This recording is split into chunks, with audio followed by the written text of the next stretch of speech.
In this lecture, we will discuss about Smith chart. Okay, Smith chart.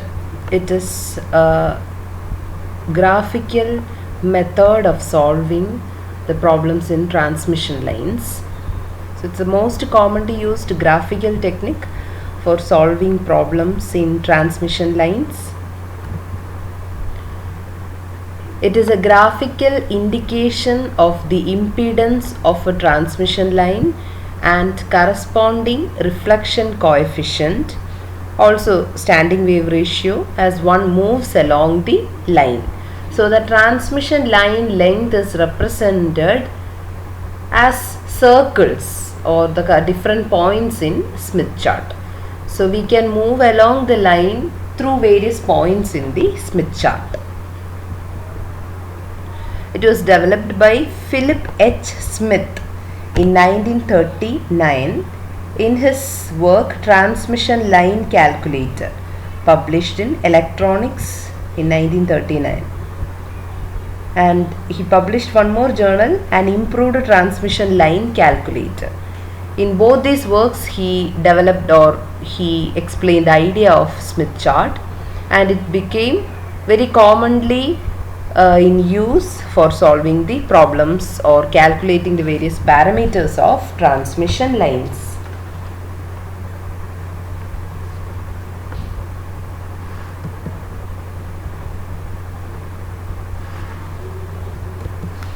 Smith chart is constructed within a circle of unit radius. The maximum radius is 1 because we know that modulus of reflection coefficient cannot be greater than 1. The value is between -1 to 1, and modulus of reflection coefficient is less than or equal to 1. So Smith chart is constructed within a circle of unit radius, and this shows a circle of unit radius, and the middle point you can take it as the point with reflection coefficient 0, and the extreme circle as reflection coefficient is equal to 1. And we know that corresponding to reflection coefficient 0, S will be 1, and corresponding to reflection coefficient 1, S is infinity, because we know the equation connecting reflection coefficient and S.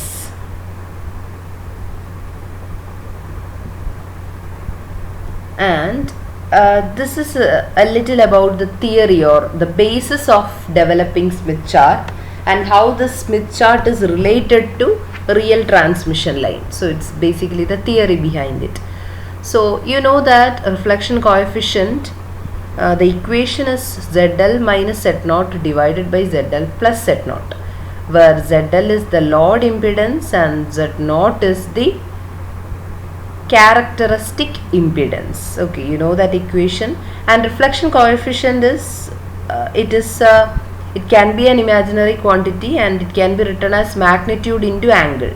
So modulus of tau into angle theta tau. It can that is R angle theta form, or A plus JB form. It can be written as the real part of tau plus J into imaginary part of tau. Okay, so this is the first is the equation of reflection coefficient, and the next is the R angle theta form and A plus JB form for writing reflection coefficient. So we know all these. And again, you know that characteristic impedance is an important parameter of transmission line, and it varies. For some transmission line, Z0 will be 60, or some other it is 100, 200, 500, etc. So it is not easy to have Smith chart for various characteristic impedances. That means for different problems it's not easy to use different Smith charts, or to develop different Smith charts for various characteristic impedance. So to avoid that, in Smith chart, normalized impedance is used. Normalized impedance is used.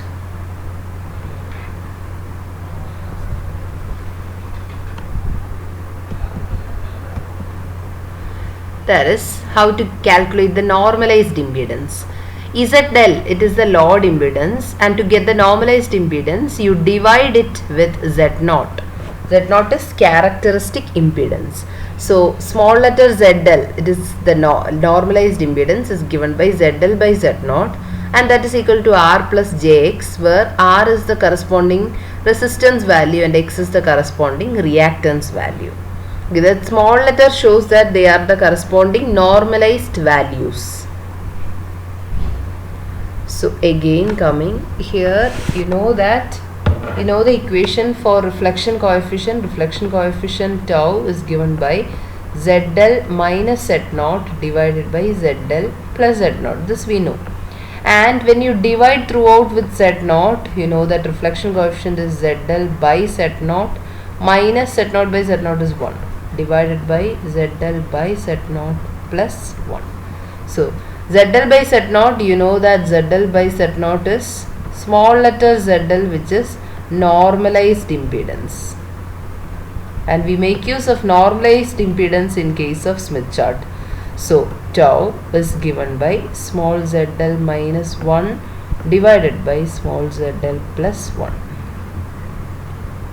So this is the equation we make use of in Smith chart. And now what you are doing is ZL is equal to, you know that it can be written as small letter r plus j small letter x, where small letter r and small letter x represents normalized value of resistance and reactance value. Okay. And here you know that this value is equal to, from here you can write from this equation, denominator plus numerator, that is 1 plus tau divided by 1 minus tau is equal to ZL plus 1 plus ZL minus 1, that is 2 ZL divided by 1 minus tau, that is ZL plus 1 minus ZL plus 1, that means it is 2. That is, you are getting this equation from this equation. Denominator plus numerator divided by denominator minus numerator.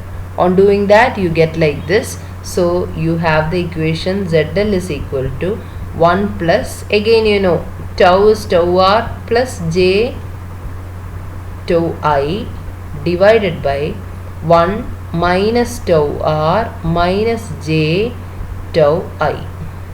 This is written here. Okay. So you can relate ZL as, this is the equation. This is how you get it. ZL is equal to R plus Jx is equal to 1 plus tau r plus j tau I divided by 1 minus tau r minus j tau I. Here ZL is normalized impedance. Okay, it is normalized impedance which is equal to ZL divided by Z0. And tau, reflection coefficient, is given by 2r plus j tau I, real part and imaginary part. Hope you got this much equations. So now you connected the normalized impedance with the reflection coefficient values. And on equating the components you get these two equations. Okay, and these two equations are of the form of a circle. Okay, so let's see this equation again. So you know that this is the equation of a circle. This is the equation for circles. X minus h the whole square plus y minus k the whole square is equal to a square. And if an equation is in this form, you know that that particular circle has radius a. Okay, this a square, this is square of radius, and center is given by h and k. Center coordinates is given by hk.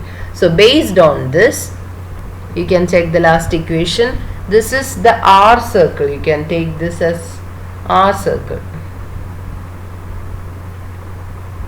And this you can take as X circle. Okay.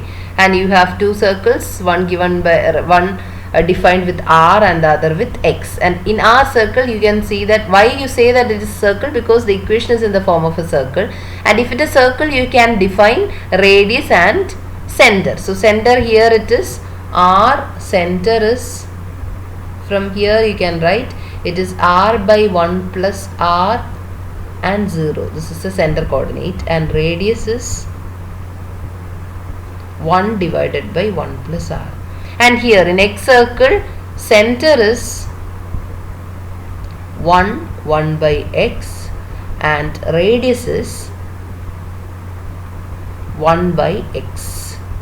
Okay, so this is about r circle and this is about x circle, and this forms the basis of Smith chart, or how you can relate transmission line, or how you can connect all these values of transmission lines to Smith chart, which are in the form of circles. So that basis or the theory behind Smith chart is given by this derivation.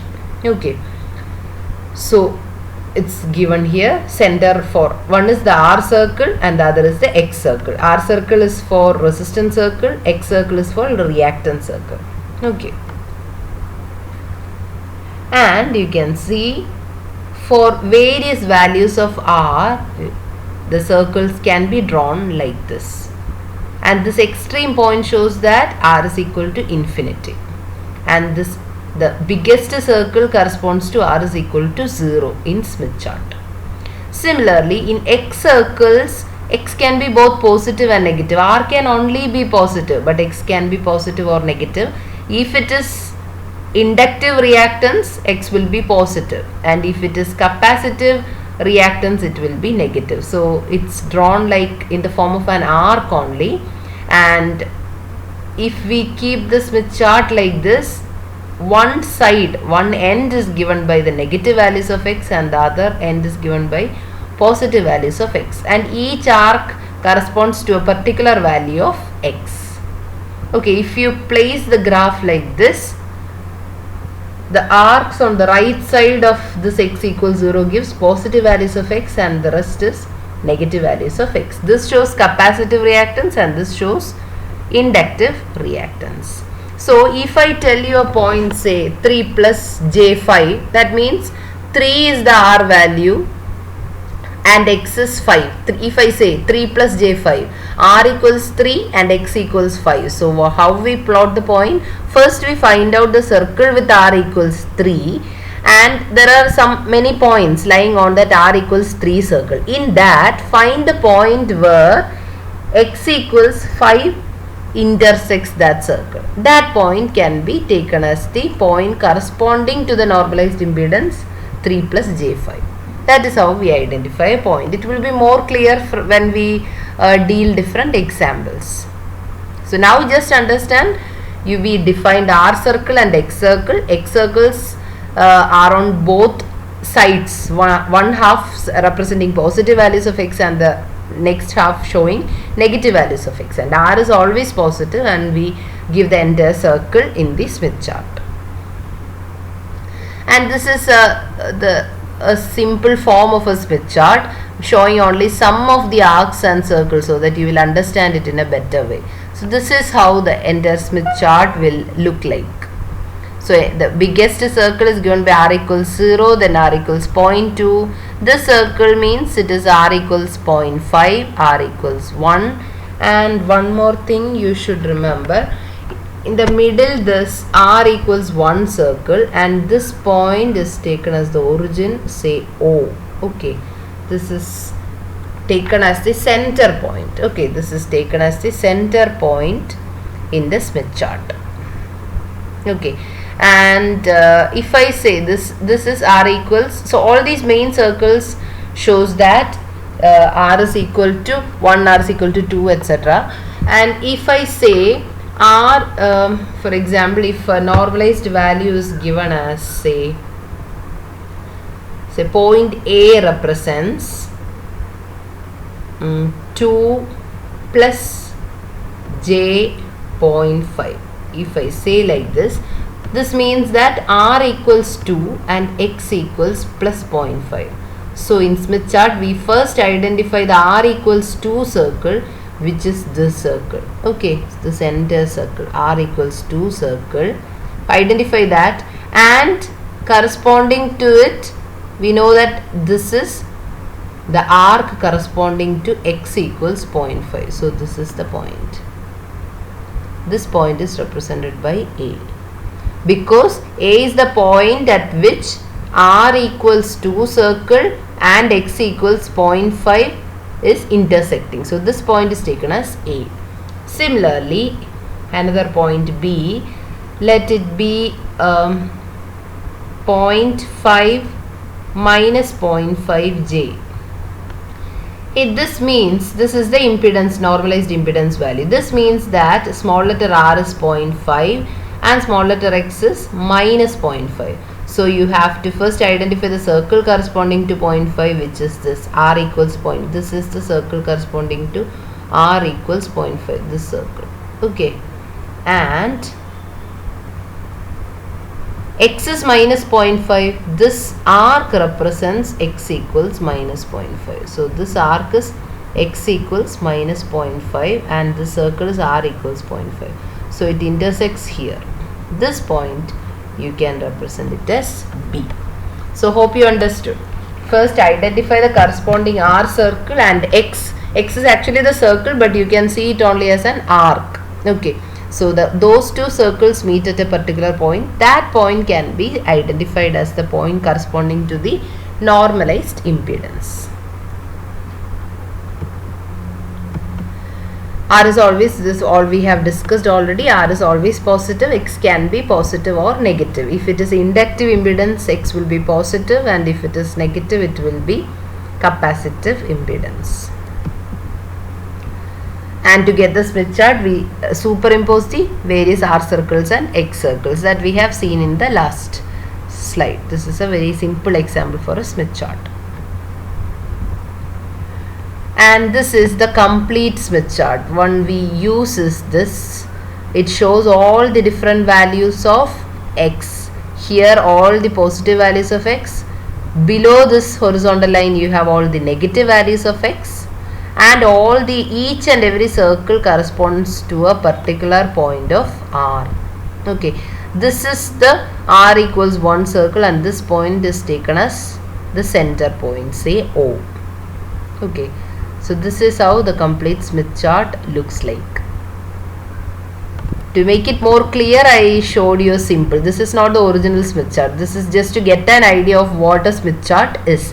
This gives only very small number of R and X values. This is not sufficient. And the actual Smith chart consists of all the different values of both R and X. Then only we can plot any required point. Okay, so the same thing, when all the values are included, it becomes the complete Smith chart like this. Okay.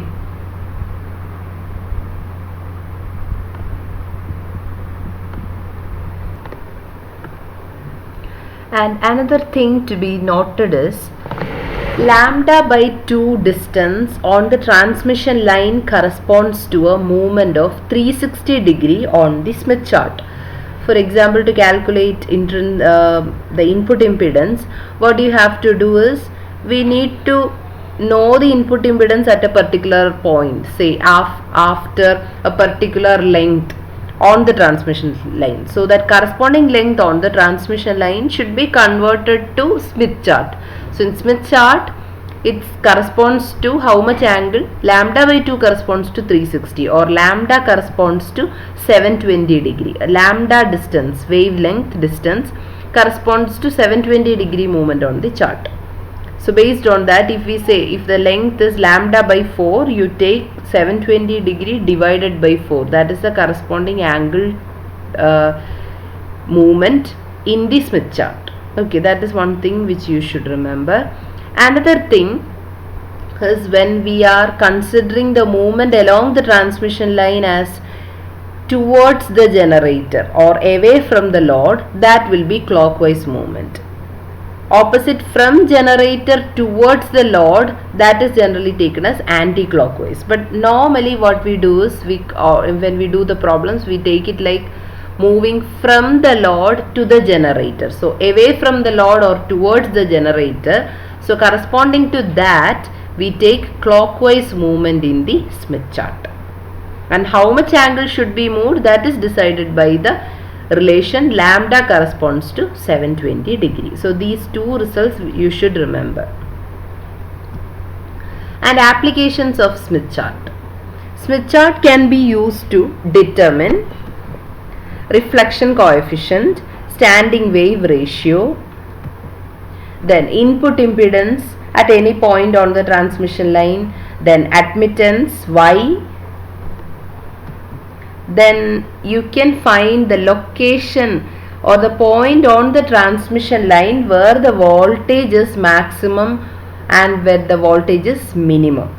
So that can also be identified easily using Smith chart, but provided you have to know Z0, ZL and the line length. All these should be known.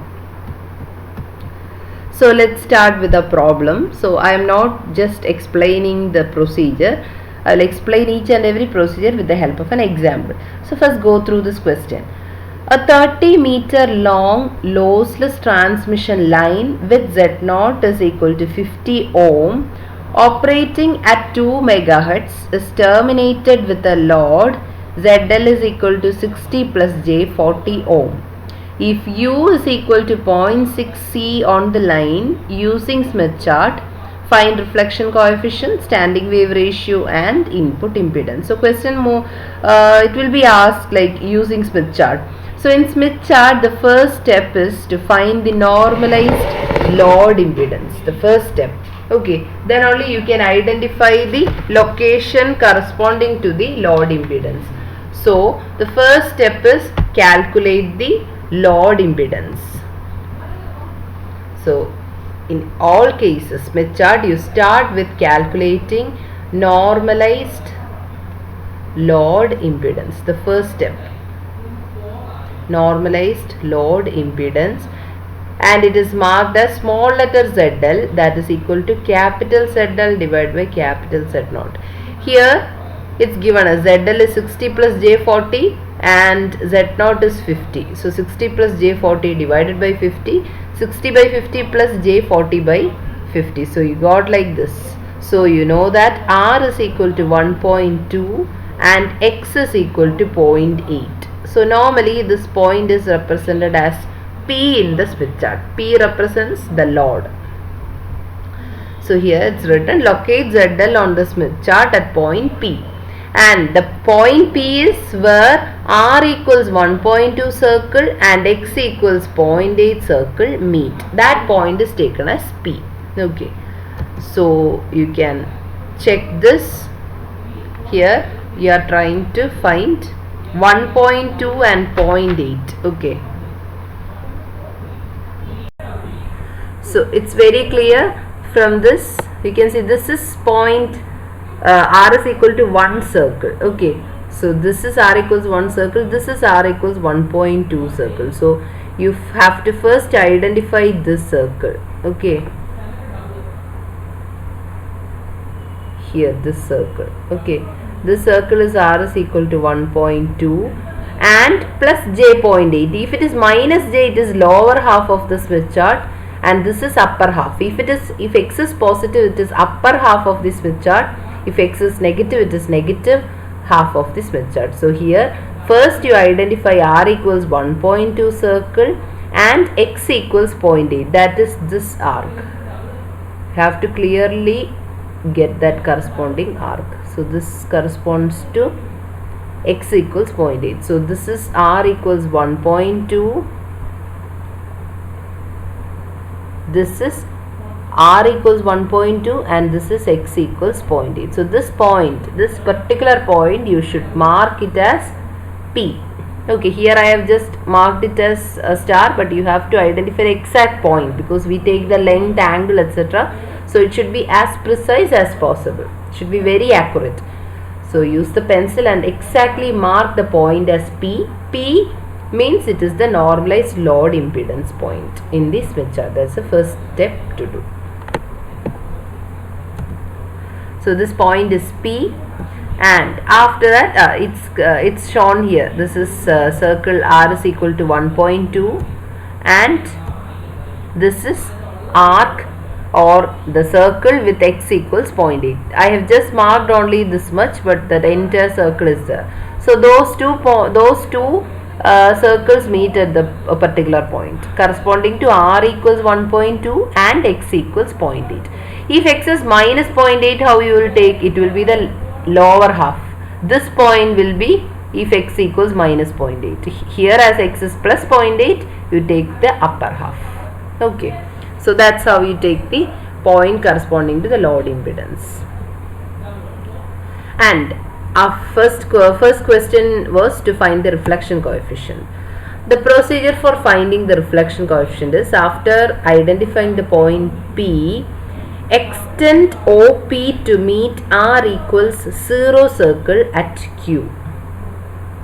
We'll take this and we'll come back to the slide. Here you know that O is the center point, that is this point. You know that. So center point is already known. You found out the point corresponding to P. Now using a scale you join OP. Okay, you join OP and extend that line till the outer circle. This outer circle is R equals 0 circle. You can see that this circle, not this, these all are the scales. This corresponds to R equals 0 circle, this extreme circle. That is R equals 0 circle. So here this point is Q. This point is Q. This particular point is P and this point is O. Okay. So O, now you have 3 points. First you found out the point P. O is known, that is the center. And now what did you do? You connected O and P, and that line is extended to the outer circle corresponding to this blue colored circle, that is R equals 0 circle. So you extend OP so that the line extends and touches the circle R equals 0 at a point Q. Now you have 3 points. You take the measurement. Take the length of OP and take the length of OQ. OP by OQ. That ratio will give the magnitude of reflection coefficient. Okay, so this is a step how to calculate reflection coefficient. So this is how to calculate the magnitude of reflection coefficient, and angle corresponding to reflection coefficient is given by angle POS. Okay, POS means this is a horizontal line, and with OP as radius and O as center, you can draw a circle, and that circle will touch this line at a particular point, say S. I will show in the next slide. So now you just check the magnitude. After plotting the point S, you can calculate the angle. Okay. So here you can see modulus of reflection coefficient is given by OP by OQ. Here you will get 3.2 centimeter divided by 9.1 centimeter. So you can do it and check if you are getting this value.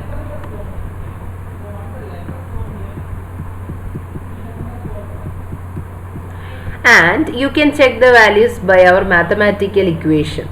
You know that reflection coefficient, the equation is ZL minus Z0 divided by ZL plus Z0. So you can directly substitute and get the value like this. So there will be very small difference between the two values, the one that is calculated using equation and the other found out using Smith chart. Smith chart, we know that when we take a graph, there will be a little error that is occurring. So based on that, there will be a small difference in the value.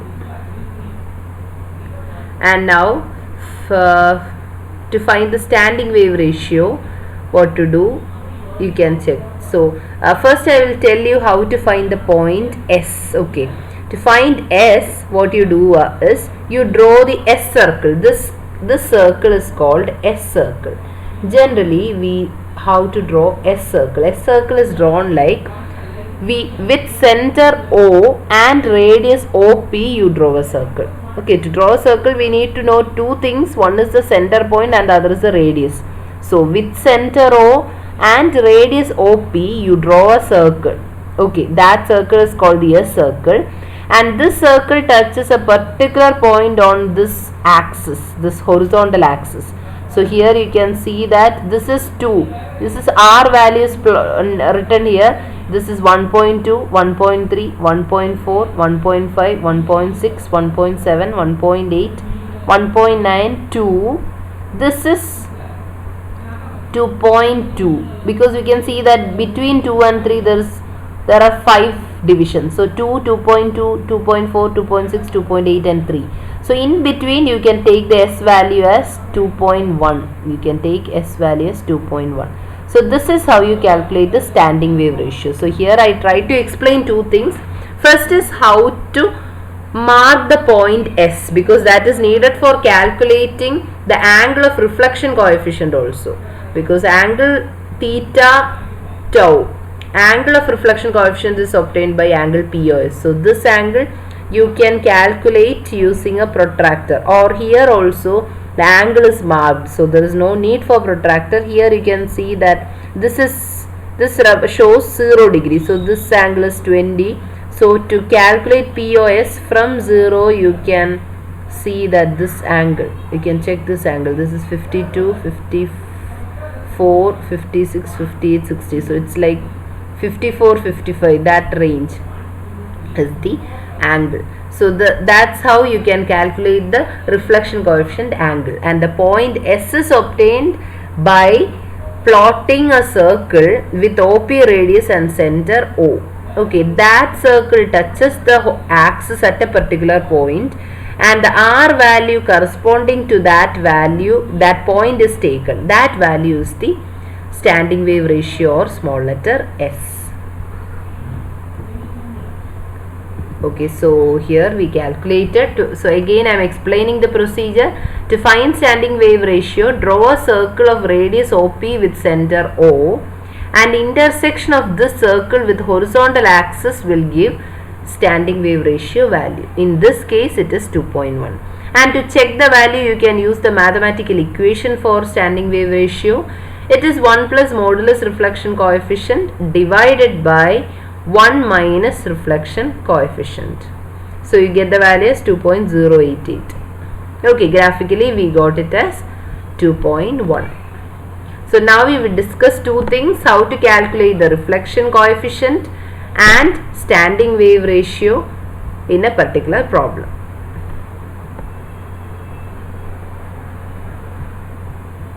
Now the third one, how to find the input impedance. So in the problem it was given, it is a 30 meter long transmission line. So length is given in the problem as 30 meter. Frequency was given as 2 megahertz. So we need the length of line in terms of lambda. Then only we can get the corresponding angle in Smith chart. Just by knowing 30 meter, we cannot use the Smith chart method. So what you do, you are trying to express length in terms of lambda. So first calculate lambda. It is velocity by frequency. In question it is given 0.6 c is the velocity. So 0.6 into c is 3 into 10 raised to 8. Divided by frequency is given as 2 megahertz. So you got the value as 90 meter. So what about length? 30 in terms of 90. It is 1 by 3 lambda. So now you got a relation connecting the length and lambda. For what we are doing like this? Because to get the corresponding angle, we know only one thing. For Smith chart we know only one relation. Lambda corresponds to 720 degree. So to calculate the angle, we need L in terms of lambda. 30 meter, from that you cannot find out the angle. You need it in terms of lambda. So lambda by 3 corresponds to 720 degree divided by 3. Okay. So you get it will be equal to 240 degree. So corresponding to 30 meter or lambda by 3, the angle is 240 degree. Again you plotted the load, right? Point P corresponds to load. So you are moving towards the generator. Moving towards the generator. Moving towards the generator or away from load. For both these cases, away from load or towards the generator, both are same. It is clockwise. So that means to calculate input impedance in Smith chart, there is a clockwise movement corresponding to an angle of 240 degree. So here what you do is, it's explained here, 240 degree clockwise. So you can see that from OP you have to calculate, and it is taken from the load. So based on that you have to take clockwise direction 240 degree from the line OP, not from this horizontal line. It should be taken from OP because P corresponds to the point Lord. So what you do is you take, so now initially you had only one line OP and extended to Q, right, and the circle. And what you do is from this line you measure 240 degree and you got a line, and that line is given by this red line. So only after measuring the angle you will get this line, red line, and you identify the point where this red line intersects the S circle. Okay, you have the S circle. S circle is obtained by drawing a circle with the center O and radius OP. So you draw that circle. Now initially you had only this green line representing point P corresponding to the Lord, and OP was drawn because you calculated reflection coefficient earlier. So you had only this line and S circle, and what you do is first you calculated how much angle to move in clockwise direction. You got it as 240 degree and you measure 240 degree in clockwise direction from line OP. You got this line, this red line, and that line intersects with the S circle at a particular point. That point corresponds to input impedance. But again, you know that whatever point you get on Smith chart, it is the normalized value. So here first thing is you have to calculate or identify the corresponding R and X value. So this point is corresponds to say something like 0.5, 0.1, 0.2, 0.3, 0.4, 0.5. So something I think it's 0.5 circle, R equals 0.5, and X again it is slightly above the horizontal axis, right? So it is a positive X, and value you have to check. Here it is 0.1, so it is 0.0, I think it's 0.02 or 0.04. You have to use your Smith chart so that it will be very clear. Okay, so corresponding to this black point represents input impedance. You find the R and X value. So let that point be, say, input impedance. Let, if you give it as point M, then M corresponds to an R value and X value. So you can write Zin is equal to R plus JX, and here you know the input impedance, the characteristic impedance, you know it as I don't remember some point. So how to calculate the input impedance? Zin is equal to Z0 into normalized value of Zin. Okay, on multiplying these two you will get the input impedance. Okay, so here to get 240 degree with here there is no need for protractor. So here the angle is given.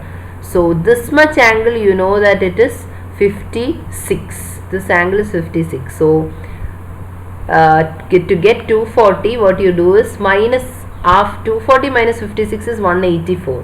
So you can measure from here 180 degrees this horizontal line, then 4 more degrees you will get this line. Okay, so without using protractor you can measure 240 degree from the line OP. Okay, so here it's more clear. You can see first you had the line OPQ, the green line, then you draw the S circle, then from OP you measure 240 degree and you get this red line, and the point at which this line meets a circle, that is given by a point here with the black dot, and the point you get a point in Smith chart, that means you can get the corresponding R and X value. Here you get R as 0.48 and X is 0.04. Okay, try to take the most accurate or most precise value. Okay, and after that what you do, so this value, this angle is explained here, and Zin is the normalized impedance. You got this. To get the input impedance you multiply with characteristic impedance, that is 50 into this value. You got the total final answer. And to check the value, you know the equation. This is the equation for calculating input impedance. Z0 into ZL plus J Z0 tan beta L divided by Z0 plus J ZL tan beta L. On calculating you get the same equation. This is the difference. This is highly accurate value, or it is corrected up to 2 or 3 decimal points because we are using a calculator. But when we go for graphical method, there will be a little decrease in the accuracy of the value. Okay.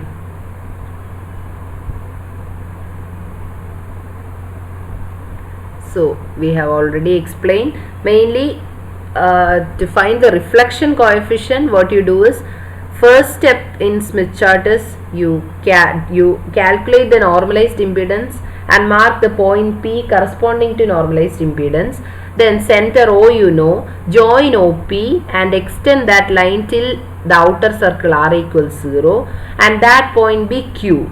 Then length OP divided by length OQ will give the modulus of reflection coefficient or magnitude of reflection coefficient. Then angle POS, the angle the line OP makes with the horizontal axis, that angle is the angle corresponding to reflection coefficient. Then with center O and OP radius, you draw a circle and that circle is the S circle, and that circle cuts the horizontal axis at a particular point for a particular value of R. That value is the standing wave ratio. Then the third thing is to calculate the input impedance. To calculate the input impedance, what we do is, first calculate the length of the transmission line in terms of lambda and get the corresponding angle. To get the corresponding angle, you know the relation, lambda corresponds to 720. So lambda by 5 means it's 720 by 5. Lambda by 10 means it's 720 by 10. So based on that you calculate the angle. Then in clockwise direction find out a line that makes an angle, corresponding angle with line OP. That line intersects the S circle at a particular point and that point represents input impedance point. So you get the normalized impedance in terms of small letter r and x. You write it as normalized Z in R plus Jx and you multiply it with characteristic impedance to get the original value of input impedance. So go through this problem. Let's check another problem, that is a 100 plus J 150 ohm load is connected to a 75 ohm lossless line. You are asked to find the reflection coefficient S, admittance, Z in at the generator at 0.4 lambda from load, location of Vmax and Vmin. So all the different values we have to calculate using Smith chart. Okay. So first step, as we all know, the first step is to identify the load. So to calculate the normalized load impedance and identify the corresponding point in Smith chart and represent it as P. So here ZL, normalized ZL is equal to 100 plus J 150 divided by 75. 75 is Z0. So you get 1.33 plus J2. And here how to identify the point P, it is here you know that R is equal to 1.33 and X is equal to 2. Okay, so you are trying to find the point where these two circles intersect. That point is P. That's the first thing, to identify the point P. Then mark center point O and then to calculate reflection coefficient as OP by OQ and angle reflection coefficient is POS. Okay, the angle the line OP makes with the horizontal axis, that is the angle of reflection coefficient, and OQ is extend the line OP to the outer circle and that point is Q. Okay, the last problem we discussed it, so we will proceed with that. So here you can find that the center point O, then 1.33 plus 2. So 1.33 circle, you can mark it in your Smith chart and check if you are getting the corresponding point. So first identify the circle, R is equal to 1.33, then plus 2x. So horizontal axis is this. So lower half is negative x and upper half is positive x. So somewhere here. So the arc you have to correspondingly identify. Here I think this is this point is arc 2. So that arc and R equals 2 circle. So that point is represented as point P. Then OP is the line and that is extended to the outer circle. That point is Q. And this outer circle is R equals 0 circle. So now you measure the length of OP and OQ. Ratio OP by OQ will give you the magnitude of reflection coefficient, and this is a horizontal line, okay, horizontal axis, and with O as center and OP as radius you draw a circle. This circle is called S circle, okay, this circle is called S circle, and this angle POS, that angle you will get as 40 degree, and that is the angle corresponding to reflection coefficient. So now what is the value of reflection coefficient? It is equal to the magnitude value into angle 40 degree. So here you get the ratio is 0.659 and angle is 40. So you can write the reflection coefficient like this. Okay, second step is to calculate S value. So with O as center and OP radius you draw a circle. This is the S circle, and you find out at which value of R the circle cuts the horizontal axis. This particular value you have to identify the point S, okay, and that point S, at a particular point there is a value for R. That value is the S value, okay. So here the S is in 4.82 circle. So here the S value is 4.82. So this is how you take the standing wave ratio or S value. Next question is, you are asked to find out admittance. This is load impedance. So to get the admittance, what you have to do is you take the diametrically opposite point on the S circle. You know this is O, this is P, and this is the circle. You extend this line backwards and you identify the point at which it meets the circle, S circle. So this diametrically opposite point to P is P dash. This point is noted and the P dash value R and X is calculated. Here if you have Smith chart, you have to do it by yourself so that you can check all these values. This P dash value you will get as 0.2 R, and X value normally it is lower half, so X value will be negative. So it is 0.35 R, so value is minus 0.35. Why it is negative? Because it comes at the lower half, and arcs above this horizontal axis will be positive and arcs below this horizontal axis will be negative. So here X will be minus 0.35. So you got it as 0.2 minus 35. So to get the admittance value, you got it as 0.228. You will get only as 0.2 or 0.3. Much accuracy is not expected when we draw it in Smith chart. So it will be like 0.2 or 0.25 like that, minus j 0.35. Okay, you got the value with less accuracy maybe. And to get the admittance value, you have to multiply with y naught. Y naught is 1 by z naught, and that is equal to 1 by 75.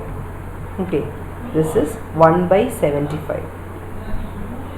So you got the admittance, the normalized value. You have to multiply with the normalized, you have to multiply it with the characteristic impedance, 1 by impedance, as we are dealing with admittance.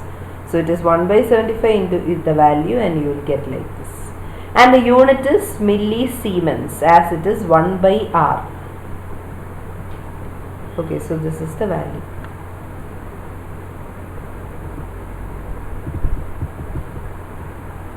Here the P dash value you can, if you plot it on a Smith chart, you will get the corresponding value. Okay. And now the next question is how to calculate the input impedance. Again, we have discussed it earlier also. You have OP, and the question was to calculate the input impedance at 0.4 lambda. So 0.4 lambda corresponds to 0.4 into 720 degree, that is 288 degree. So what you have to do? You have to take 288 degree clockwise from line OP.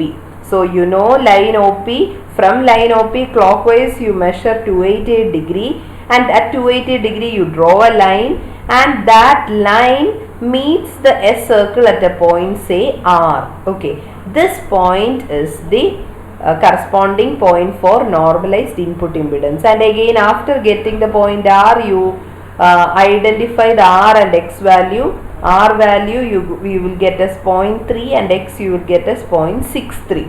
So this is the value. To get the original input impedance, you have to multiply this value with characteristic impedance. So 0.3 plus J 0.63 into 75, you get the input impedance value. Next question is to calculate the Vmax and Vmin value. That is at which point of the transmission line the voltage is maximum and minimum. So Vmax and Vmin point is generally obtained at these 2 points. Okay, this point, that is the point where like this clockwise motion is considered as traveling through the transmission line from load to generator. Okay, so when we start the clockwise movement from OP, this clockwise movement corresponds to movement in the transmission line from load to generator. So when it reaches this point, that means this angle is taken, and initially itself we calculated this angle as 40 degree while calculating the reflection coefficient angle. So when from OP, when it reaches 40 degree, what happens? This horizontal axis is reached, and this is the first Vmax. So first Vmax occurs at 40 degree. Again, the length was taken as 0.6 lambda. So 0.6 lambda means 0.6 into 720 degree, that is equal to 432 degree. That is more than a revolution. So if we are considering the length as 0.6 lambda, then from OP how much angle it should move clockwise? It should move 432 degree. That is one complete revolution means from OP it makes a complete revolution and reach OP back, and then plus 72. Okay, that 72 degree means from OP you measure 72 degree. That line is given by G, which is generator. Okay, when the entire length is traveled, it will reach the generator end. So this is 72 degree. This entire angle is 72 degree, out of which this is 40 degree. So rest will be 72 minus 40, that this angle will be 32 degree.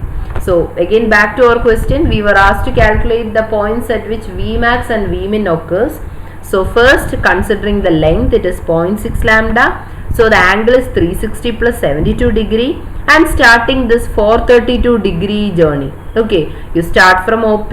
At first, just by traveling 40 degree, it reaches this horizontal axis. So 40 degree corresponds to Vmax. Then after 40, 180 plus. So 180 plus 40, that is 220. So after 220 degree, what happens?